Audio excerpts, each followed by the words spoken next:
Here's a little video about how to get the St Dennis sound system working. First you need to turn on the power. That's in the choir vestry on the pillar in the corner. Just press the top button marked on. The main fader unit will power on. Take a look at the screen. This needs to say memory 1.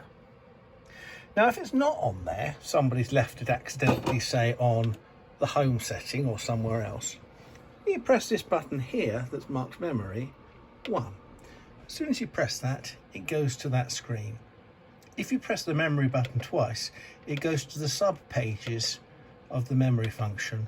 You need to be there on memory 1, not 2, 3 or 4, memory 1. When you're on memory 1, you can use this button here, and that will make all the faders leap to their default positions. Here you will see the faders for RM4, RM2 and RM3 will all leap up to their top position. So will the lectern microphone and the CD player and the Bluetooth connection. All of these now are live and waiting for input. Here's the remote desk. Now you need to get this on power.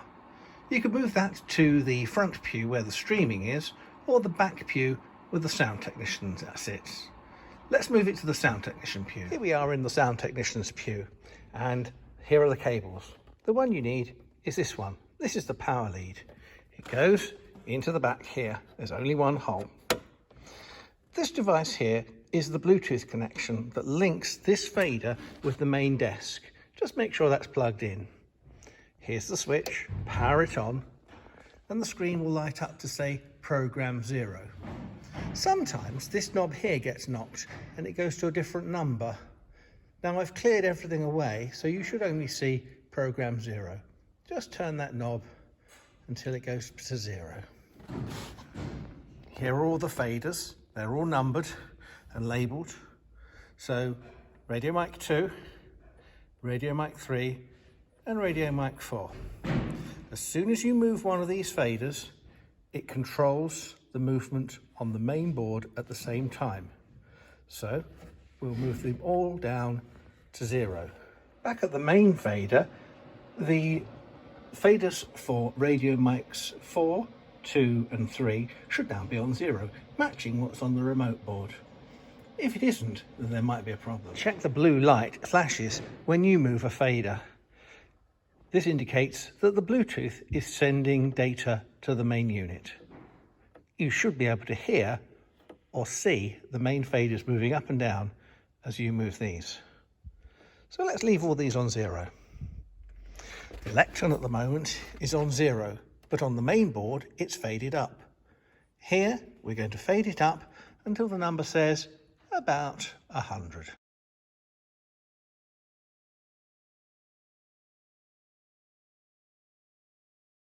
Check that the lectern microphone is pointing in the direction of the face of the person who is going to be doing the reading. If the microphone's facing in the wrong direction, then nothing will be picked up. The microphone should be turned to face the voice of the person speaking. Please don't let people tap the microphone when it's live. It can damage the system. The lectern fader, number 7 with the green knob, is here next to the auxiliary input, but the ones you'll be wanting to use will be the radio microphones.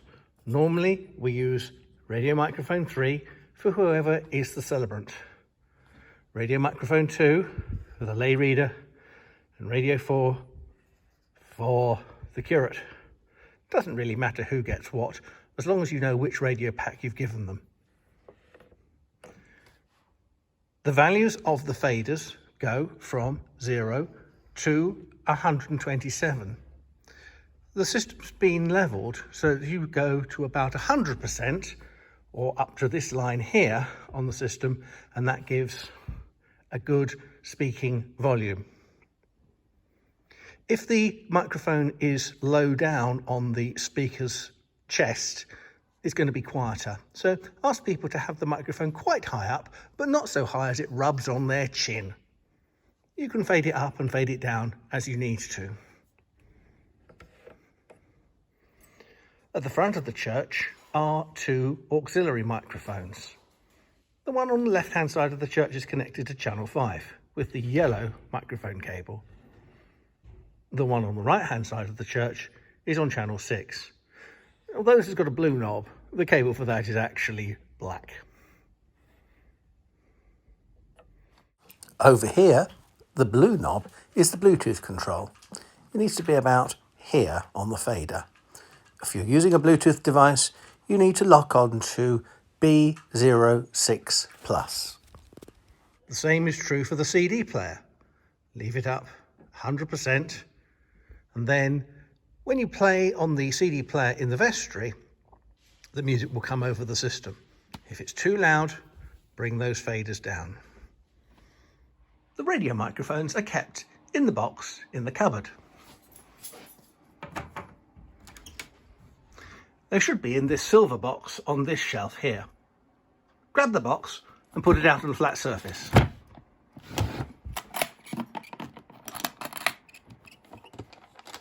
Inside the box, you'll find the logbook. In the logbook, we just write down which microphones have been used and when this was and who did the operations. I use this to keep a track of when the batteries need to be changed in the radio packs.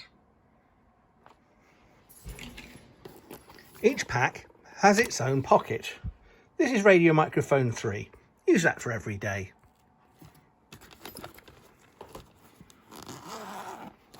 The microphone is coiled next to the pack. Never wind the cable around the pack. It will damage the cable. The battery lives inside. You can leave these in because they're changed every month. There are usually spare batteries in the back of the pack. If you do change a battery, take the dead battery home in your pocket. Make sure the radio pack has a clip attached to it. This clip will fall off if you're not careful, so watch it. Here's the switch, and you switch it on. Green light indicates it's transmitting. A red light indicates that there's a problem with the battery. We actually have 4 radio receivers, but only use 3 of them. You can see which one is transmitting because there's a radio signal, RF, and AF means audio frequency. So this microphone is being picked up and is transmitting sound. The other ones have no radio frequency. So you can see those other packs are off. I'm going to turn off this pack now, and you'll see the radio signal dies away.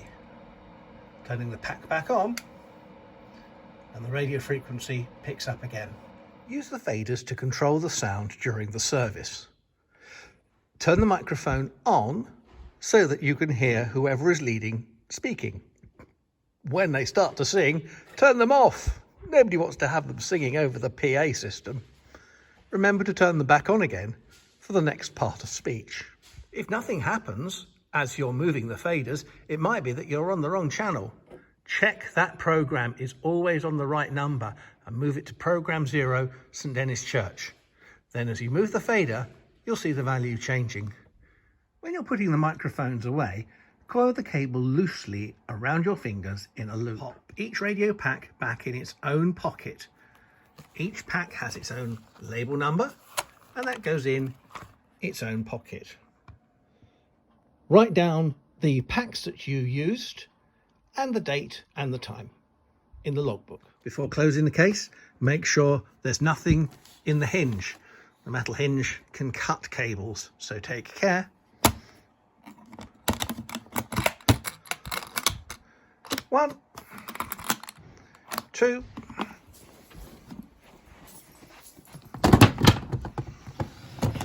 and it goes.